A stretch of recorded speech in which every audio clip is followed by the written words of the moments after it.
The marshal's hand was already reaching for the deportation papers when Cora Maddox stepped through the courthouse door. Silas Ward had 3 minutes left before his fate was sealed forever. But what happened next would prove that sometimes salvation comes from the most unexpected places. Wearing a torn dress and speaking words in a language he'd never heard before, Silas stood frozen at the wooden counter, watching Marshal Boone's pen hover over the document that would send him back to a country that felt more foreign than this dusty frontier town ever had. His calloused hands trembled slightly as he gripped his worn hat. The morning sun streamed through the grimy courthouse windows, casting long shadows across the room where his American dream was about to die. "Well, Ward, looks like your time's up," Marshal Boone said, his voice carrying the satisfaction of a man who enjoyed watching others fail. "Should have thought about proper documentation before you decided to make this place your home." The pen was halfway to the paper when the door creaked open. Every head in the room turned toward the sound.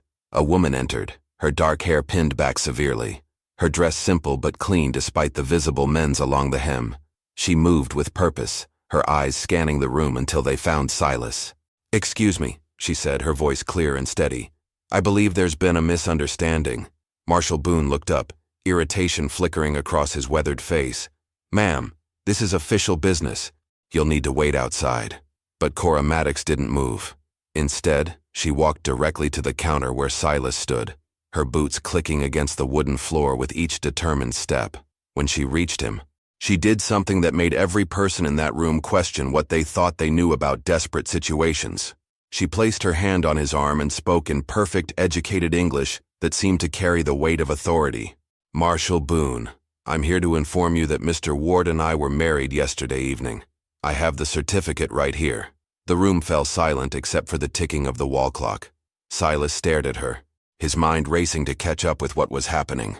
He'd never seen this woman before in his life, yet she was holding an official-looking document that bore both their names in elegant script. Marshal Boone snatched the certificate from her hands, examining it with the intensity of a man looking for forgeries.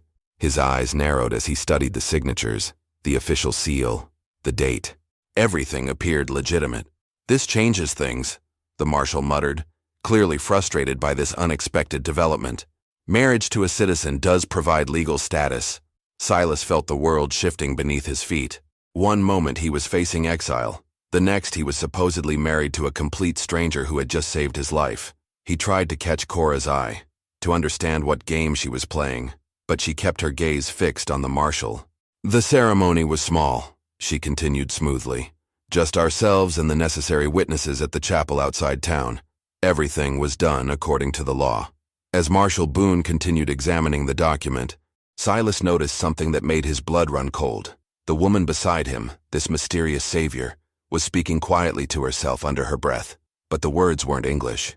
They weren't any language he recognized from his travels or his time working alongside men from different countries.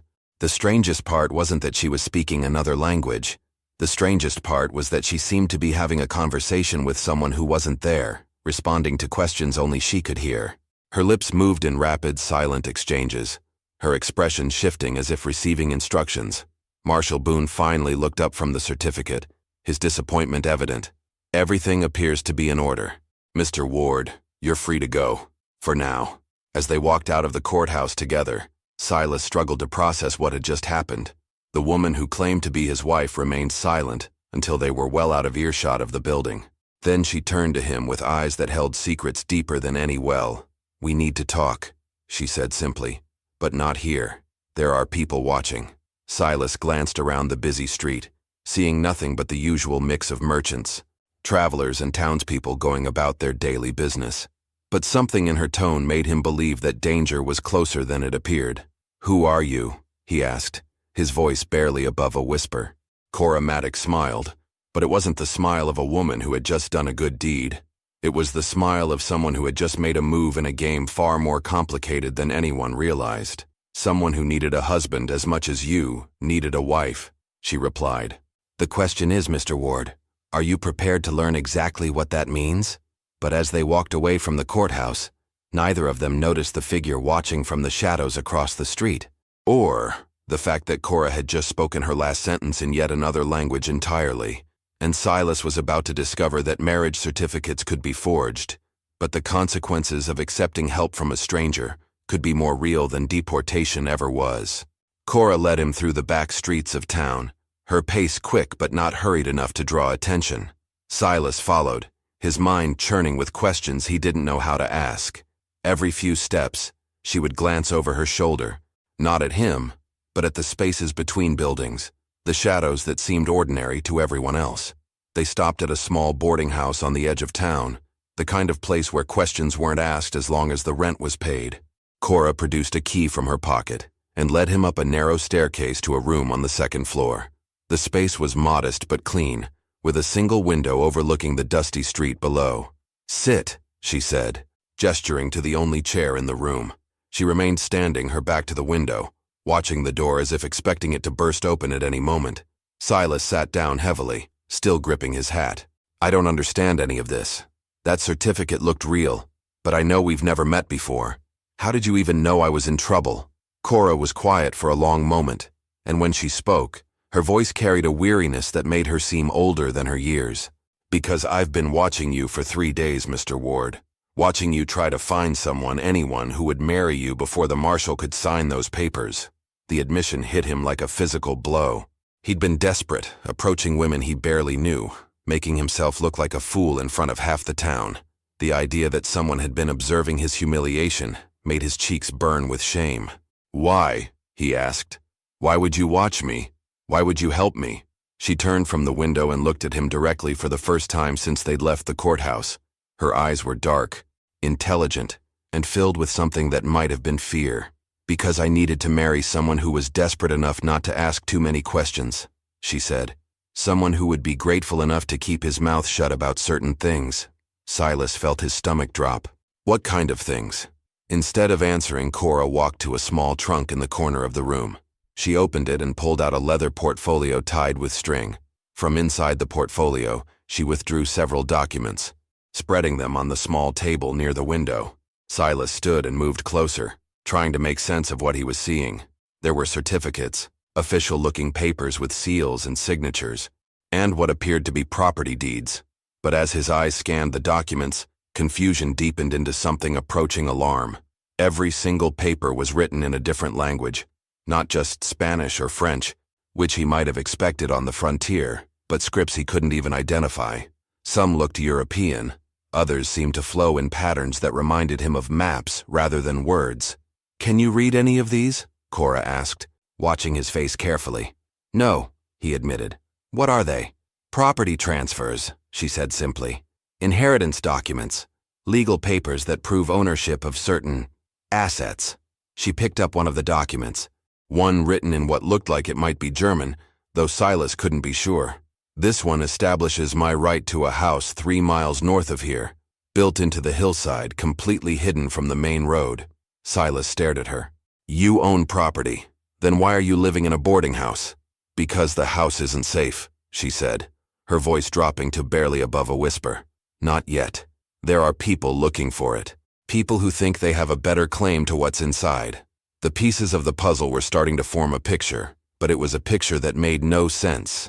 A woman who spoke multiple languages, who owned hidden property, who had official documents that could establish her ownership of things valuable enough that people would hunt for them. "What's inside the house?" Silas asked, though part of him wasn't sure he wanted to know the answer. Cora began gathering the papers back into the portfolio, her movements quick and efficient. "That depends entirely on whether you're planning to honor our marriage arrangement, Mr. Ward. Because if you are, then what's inside that house is half yours now." The weight of her words settled over him like a heavy blanket. Marriage meant shared property, shared assets, shared dangers. "And if I'm not?" he asked. She tied the string around the portfolio and looked at him with eyes that had gone completely cold. "Then you'd better hope Marshal Boone was feeling generous today, because that marriage certificate has a very short shelf life when the person who forged it decides to make it disappear." But before Silas could respond, the sound of boots on the stairs outside made them both freeze.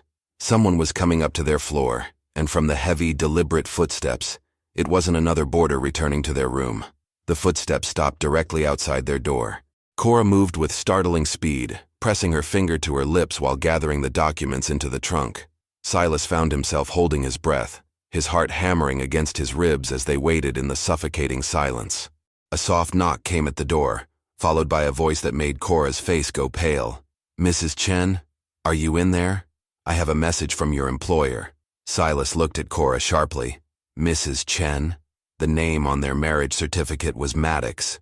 But Cora was already moving toward the window, checking the latch as if preparing to climb out onto the roof. "There's been a mistake," Cora called back, disguising her voice with a slight accent that hadn't been there moments before. "No Mrs. Chen here." The man outside chuckled, a sound that contained no humor whatsoever.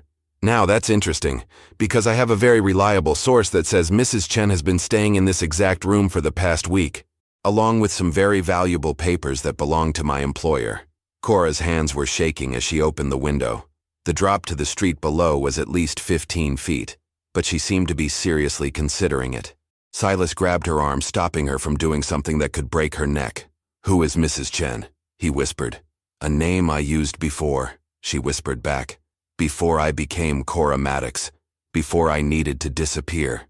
The man outside tried the door handle. When it didn't turn, his voice took on a harder edge. "Mrs. Chen, my employer is not a patient man. He's given you more than enough time to return what belongs to him. If you make me break down this door, things are going to become very unpleasant for everyone involved." Silas felt the situation spiraling beyond his control. 1 hour ago, his biggest problem was deportation. Now he was apparently married to a woman with multiple identities who owned property containing something valuable enough that dangerous men were hunting her down. "What did you steal?" he asked under his breath. "I didn't steal anything," Cora hissed back. "My father left me those documents when he died, but his business partners seem to think they have a claim to his assets." The door handle rattled again, more violently this time. "Mrs. Chen, I'm going to count to 5. Then I'm coming in whether you open this door or not." Cora looked around the room desperately, then focused on something that made her eyes widen with what might have been hope. She grabbed Silas by the shoulders and looked into his eyes with an intensity that was almost frightening. "Do you trust me?" she asked. "I don't even know you," he replied honestly. "1," came the voice from outside. "That's not what I asked," Cora said urgently. "Do you trust me enough to follow my lead for the next 5 minutes?" 2. Silas thought about his alternatives. He could open the door and try to explain that he was an innocent bystander who had gotten caught up in something he didn't understand.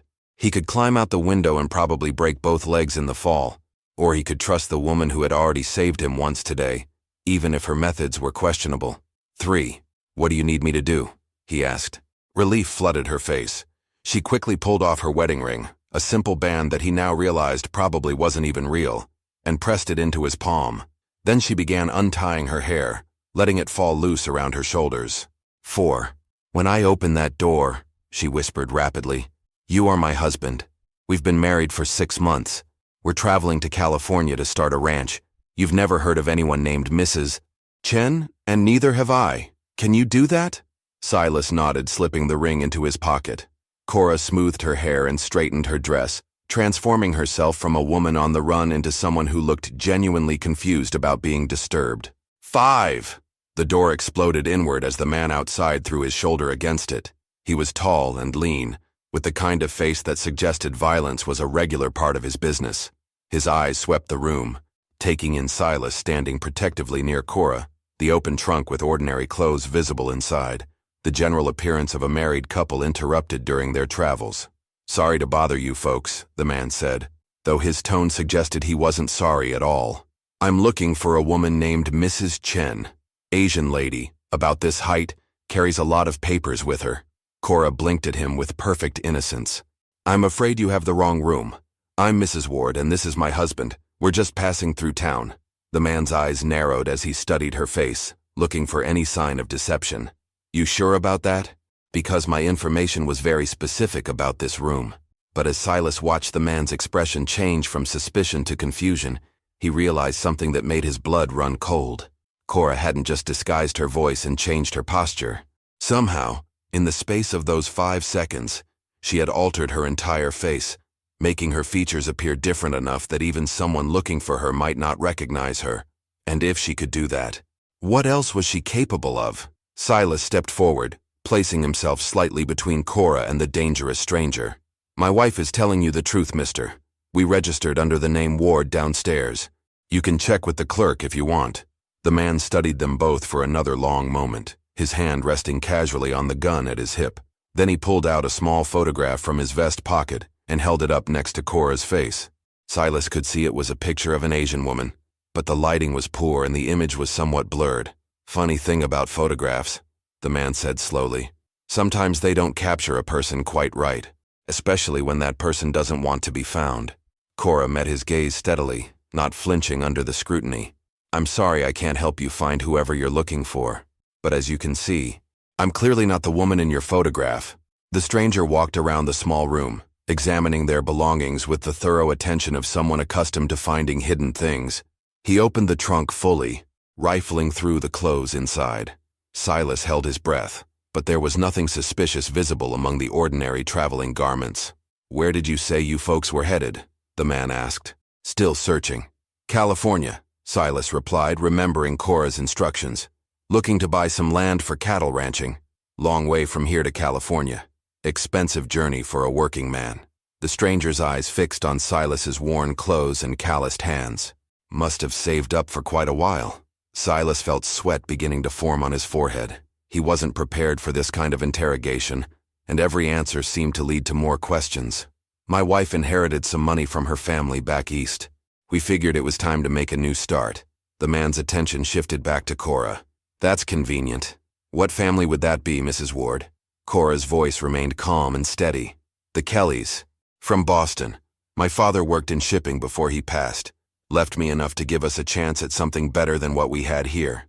It was a perfect answer, simple and believable, with just enough detail to sound genuine without being easy to verify. But Silas noticed that as she spoke, Cora's fingers were tracing small patterns against her skirt, as if she was writing invisible words. The movements were too deliberate to be nervous gestures. "Boston's a long way from here," the man said. "Funny how people from back east end up in little frontier towns like this one." "Life takes you strange places sometimes," Cora replied.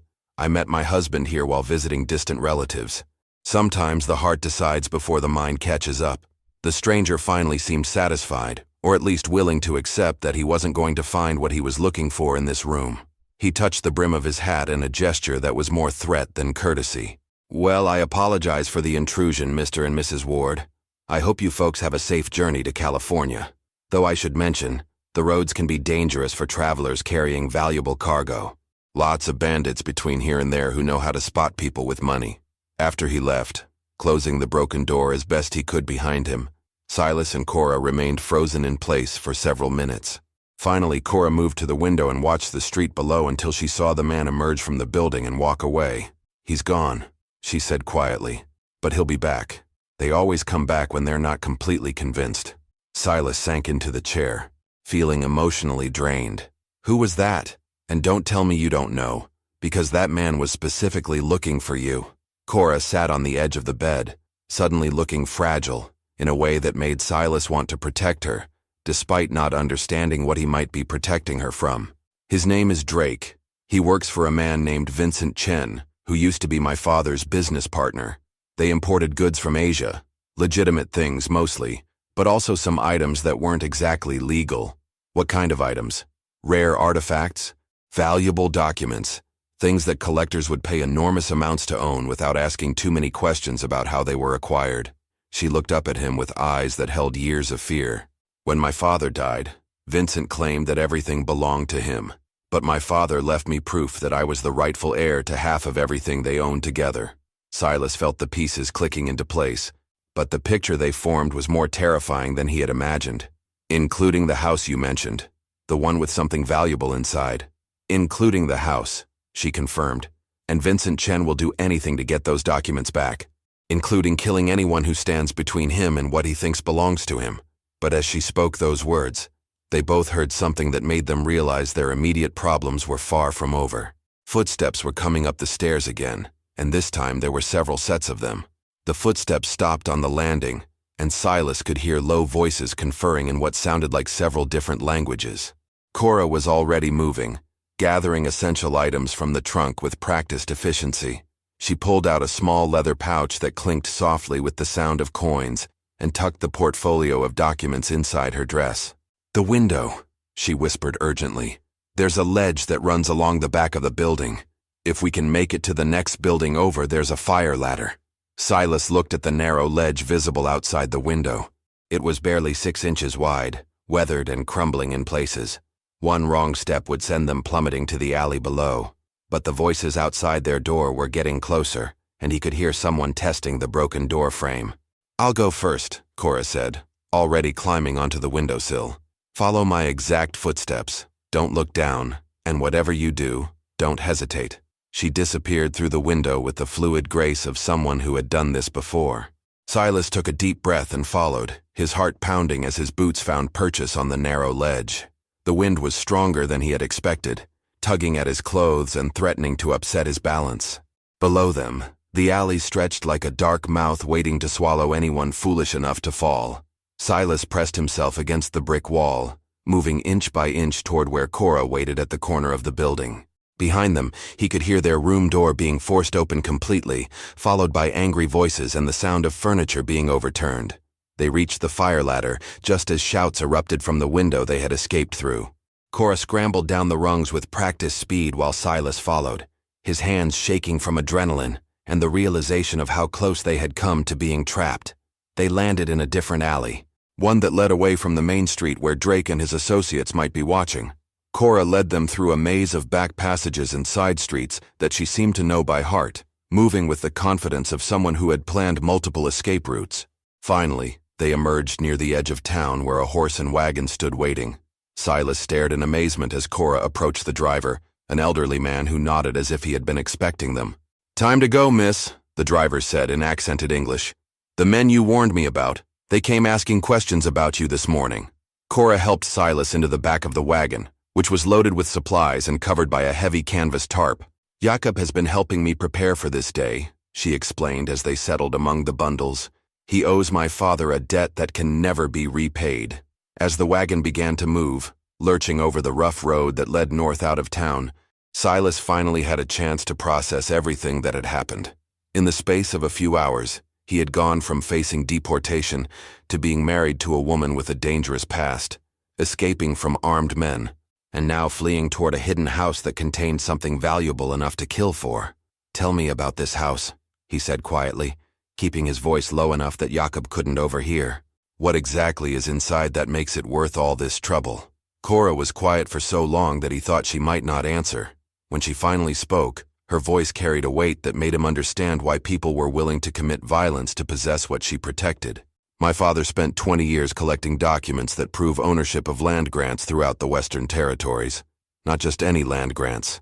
Grants that were issued before the territory wars, before the government redistribution, before anyone realized how valuable some of that land would become." Silas felt his breath catch. Land grants from the early territorial period could be worth fortunes if they were legitimate, and if the land they described contained the right resources. "Are you talking about mineral rights? Water rights?" "Both," she confirmed. "And some of the grants cover land that has railroad routes planned through it. My father died before he could make use of the information, but he made sure I would inherit everything. Vincent Chen wants those documents because he believes they should have been his share of their partnership." The wagon hit a deep rut, jolting them both and reminding Silas of how exposed they were on the open road. "If these documents are so valuable, why haven't you used them? Why live in hiding?" "Because using them requires proving that I'm the legitimate heir to my father's estate, and doing that means revealing my identity to people who would rather see me dead than wealthy." She turned to look at him directly. "That's where you come in, Mr. Ward. As my husband, you now have legal standing to claim those rights on my behalf, but only if you're willing to risk everything to help me retrieve them." The implications of her words settled over him like a heavy blanket. She hadn't just saved him from deportation. She had made him a partner in something that could either make them both rich beyond imagination or get them both killed. But as Jakob called back to warn them that riders were approaching from behind, Silas realized that the choice between wealth and death might not be his to make anymore. Silas lifted a corner of the canvas tarp and peered back at the dust cloud growing larger behind them. 3 riders were gaining ground steadily, their horses moving at a pace that suggested urgency rather than casual travel. Jakob snapped the reins, urging their draft horses to move faster, but the heavy wagon was no match for mounted pursuers. "How far to the house?" Silas asked, settling back under the canvas. Another mile, maybe less, Cora replied, but her voice carried doubt. The problem is reaching it without leading them directly to it. If they follow us all the way, we'll lose the only advantage we have. Jakob called back in his heavily accented English. There is place ahead where road splits. I can take them wrong way. Give you time to reach house on foot. Cora gripped Silas's arm. That means leaving the wagon here and hiking through rough terrain. Are you prepared for that? Silas looked at her torn dress and worn boots, then at his own clothes that were hardly suited for wilderness travel. Do we have a choice? The sound of hoofbeats was getting closer. Jakob guided the wagon around a bend where the road forked, one path continuing north toward distant mountains, the other veering east toward a series of rocky hills. He pulled the horses to a stop and pointed toward the eastern path. House is that way, maybe half-mile through the hills. Follow the creek bed when you find it, but stay off the main trail. He handed Cora a canvas bag filled with supplies. Take this. I will lead the riders north and keep them busy as long as possible. They climbed down from the wagon quickly, and Jakob immediately drove off toward the north, making no effort to conceal the wagon's tracks. Within minutes they could hear the pursuing riders reaching the fork. Voices carried on the wind as the men debated which direction to follow. Cora grabbed Silas's hand and led him into the thick brush beside the eastern path. They moved as quietly as possible through the undergrowth, thorns catching at their clothes and loose rocks threatening to turn their ankles with every step. Behind them, the voices grew fainter as the riders followed Jakob's wagon north. The terrain grew increasingly difficult as they climbed higher into the hills. Cora moved with surprising endurance, never slowing despite the physical demands of the route she had chosen.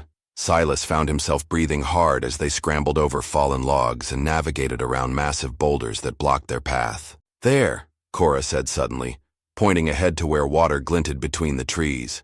The creek Jacob mentioned. They found the creek bed and began following it upstream, using the water-smoothed rocks as stepping stones to avoid leaving tracks in the soft earth along the banks. The sound of running water masked any noise they made, but it also prevented them from hearing if anyone was following. After what felt like hours but was probably only 30 minutes, Cora stopped and pointed to what looked like a natural rock formation rising from the hillside. We're here. Silas stared at the rocky slope, seeing nothing that resembled a house. The formation looked like any other pile of weathered stone, carved by wind and rain into irregular shapes that caught shadows in the afternoon light. I don't see anything, he said. Cora smiled for the first time since they had fled the boarding house. That's exactly the point. She led him to what appeared to be a solid rock face and began feeling along the surface with her hands. My father was paranoid about security. He designed this place to be invisible even to people who knew where to look. Her fingers found something, and suddenly a section of the rock face swung inward on hidden hinges. Beyond the concealed door lay a narrow passage that disappeared into darkness. Welcome to your new home, Mr. Ward, Cora said, stepping into the passage. Though I should warn you, once you go inside and see what's in there will be no going back to your old life. Vincent Chen will never stop hunting for these documents, which means he will never stop hunting for us. Silas hesitated at the threshold, looking back at the world he was about to leave behind. Then he thought about the deportation papers that would still be waiting for him if he returned to town, about the life of exile that awaited him if he chose safety over this dangerous opportunity. He followed Cora into the darkness, and the hidden door swung shut behind them with a sound like a tomb closing.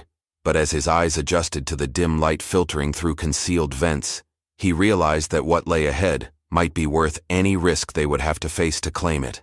The passage opened into a large chamber carved directly into the hillside, and Silas found himself staring at something that defied everything he thought he knew about frontier living.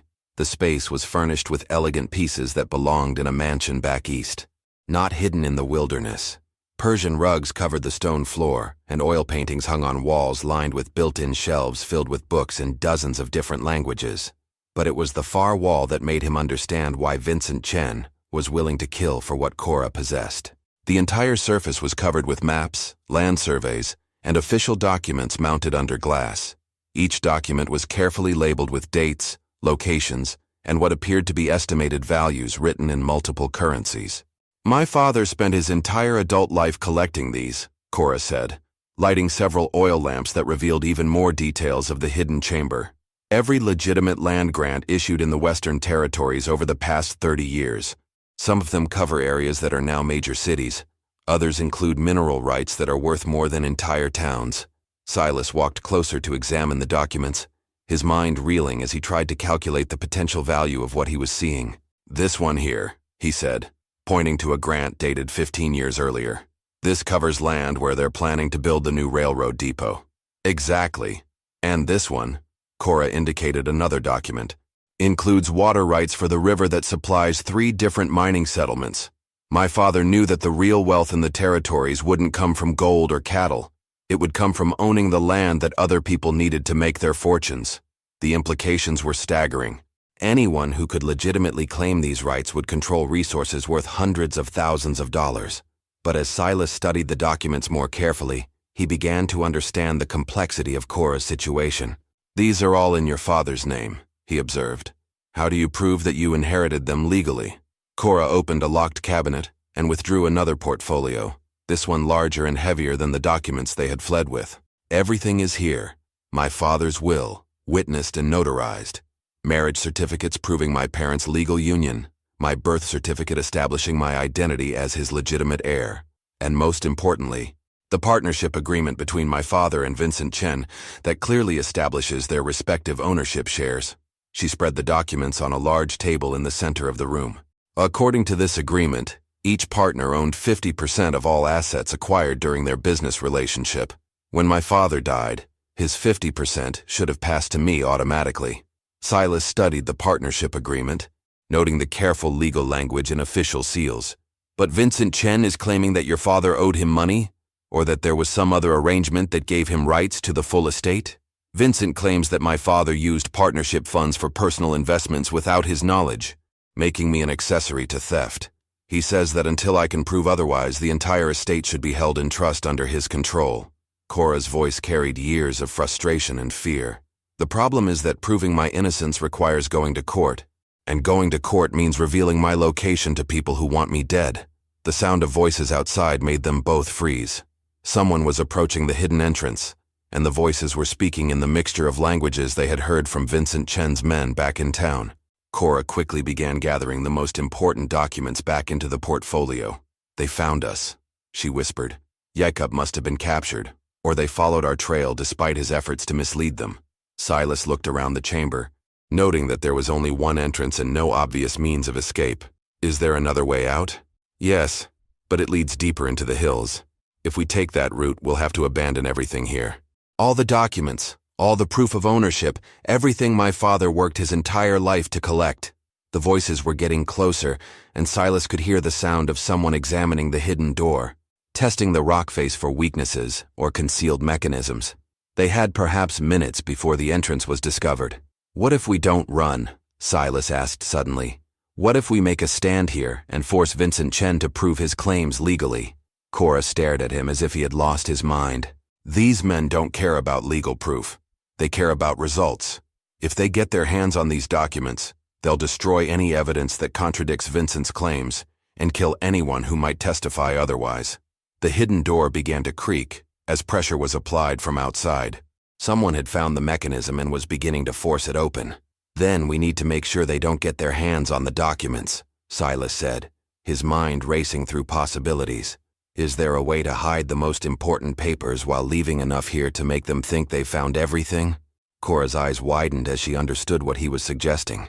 "You want to create false evidence that proves Vincent's claims while hiding the real documents that prove mine? I want to give them what they expect to find while keeping what we need to fight back later," Silas replied. "But we have about 30 seconds to make it work."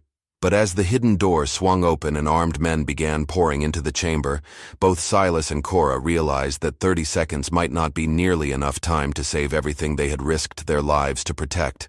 Drake stepped into the chamber first, his gun drawn and ready, followed by 3 other men who spread out to cover all corners of the room. Vincent Chen entered last, a well-dressed man in his 50s, whose calm demeanor was more frightening than his associates' obvious weapons. "Mrs. Chen," Vincent said pleasantly, as if greeting an old friend, "you've led us quite a chase, and I see you've brought a witness to our little family reunion." Cora stepped protectively in front of the document wall, but Vincent's attention was already focused on the carefully mounted papers. His eyes gleamed with satisfaction as he surveyed what appeared to be the complete collection of land grants and legal documents. My dear father-in-law was always meticulous about his record-keeping, Vincent continued, moving closer to examine the documents. Though I suspect he didn't tell you about the debts he accumulated using these very grants as collateral. From his coat, Vincent produced a leather folder filled with official-looking papers, bank loans, private investments, gambling debts. Your father owed nearly $200,000 when he died, all secured against the land grants you think belong to you. Silas watched Cora's face as Vincent spoke, but instead of the fear or defeat he expected to see, her expression showed something that looked almost like relief. When she spoke, her voice carried a confidence that seemed to surprise even Vincent. "Those are very impressive forgeries," she said calmly, "but they have one fatal flaw." Vincent's smile faltered slightly. What flaw would that be? Cora reached behind one of the mounted documents and triggered a hidden mechanism.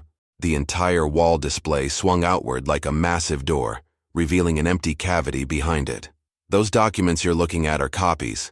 Very good copies that my father created specifically for people like you who might come looking for them." The blood drained from Vincent's face as he realized what had happened. The documents he had been examining, the papers he thought represented a fortune in land grants, were elaborate decoys designed to waste the time of anyone who managed to find the hidden chamber. "The real documents," Cora continued, "were moved years ago to a bank vault in San Francisco, along with a complete record of your attempts to claim ownership through fraudulent debt certificates." Silas stepped forward, finally understanding the full scope of Cora's preparation. "Which means that those land grants are already in the process of being transferred to Mrs. Ward's name. My name, as her legal husband." Vincent's composure cracked completely. "You're lying. Those documents have to be here. My sources confirmed that your father kept everything in this location." "Your sources were fed information that my father wanted them to have," Cora replied. "He suspected that his partner might try to claim the entire estate after his death, so he made sure that anyone who came looking would find exactly what he wanted them to find. Nothing." Drake raised his weapon, but Vincent stopped him with a gesture. The older man's mind was clearly racing through the implications of what he had just learned. If the real documents were already in legal proceedings, killing Cora and Silas would accomplish nothing except adding murder charges to his existing problems. "This isn't over," Vincent said finally. "Legal proceedings can be challenged. Marriages can be disputed. Banks can be convinced to freeze assets pending investigation." "Perhaps," Cora agreed. "But now you'll have to fight those battles in court, where judges require actual evidence instead of forged debt certificates, and where my husband's testimony about your threats and attempted theft will carry considerable weight." Vincent and his men left the chamber in frustrated silence, but Silas and Cora remained hidden until they were certain the danger had passed. Only then did Cora reveal the final truth about their situation. "The documents really are in a San Francisco bank," she said, "but the transfer process requires both our signatures, and it can only be completed in person. We have a long journey ahead of us, Mr. Ward. Are you prepared to see this through to the end?" Silas looked at the woman who had saved his life and offered him a partnership that could change everything. "I think I'm prepared for whatever comes next, Mrs. Ward." 6 months later, they stood together on the porch of a real mansion, built on land they legitimately owned, watching the sun set over property that stretched to the horizon. Their marriage of convenience had become something deeper, forged in shared danger and mutual trust. And somewhere in San Francisco, Vincent Chen was still fighting legal battles he could never win, while Silas and Cora built the life that her father's careful planning had made possible. If you enjoyed this story, click the video on your screen now to watch another unforgettable tale where destiny and courage collide in ways you never expected. Don't forget to subscribe and consider a super chat to help us keep bringing you more stories like these. Your support means everything to us.